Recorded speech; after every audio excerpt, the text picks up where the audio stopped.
ผ่อนคลาย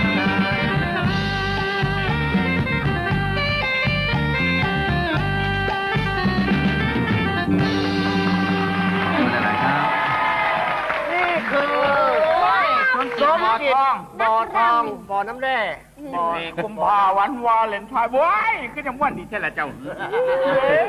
ขอบคุณหลายๆครับ ช่วยกันคุยดีกว่านะคะ ว่าเราคุยเราคนเป็นเฮ้าดูกันอยู่แล้วนั่งก่อนบ้านเฮ้านั่ง